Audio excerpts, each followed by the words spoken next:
27 तारीख को मैंने जलसे में जो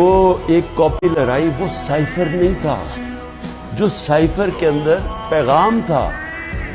तो वो मैंने बताया। और मैंने तब भी मुताद रहा, मैंने ये नहीं बताया कि मैंने कहा ये बड़ा सेंसिटिव है, मैंने लिख के बताया कि मैं सिर्फ कोई गलत बात ना कह दूं, क्योंकि इंटरनेशनल रिलेशंस है, हमारी दूसरे मुल्कों के साथ ताल्लुकात है, वो ना खराब हो जाए। उसके बाद मैंने कैबिनेट में रखा,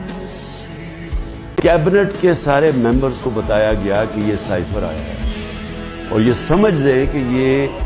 कितनी बड़ी इस मुल्क से,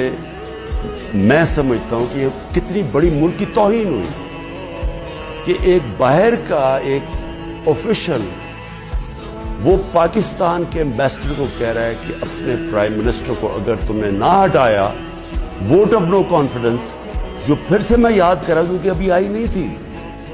तो पाकिस्तान के लिए मुश्किलात हो, और अगर उसको हटा दिया तो सब कुछ माफ हो जाएगा। ये था साइफर। इंशाअल्लाह हर केस का साबित करूंगा इसी मुल्क में बैठ के कि हर केस इन्होंने जाली बनाया, बोगस बनाया, और हर केस जब अदालत में जाएगा, जब सुना जाएगा, कोई जज भी सजा नहीं दे सकता पूरा केस सुन के।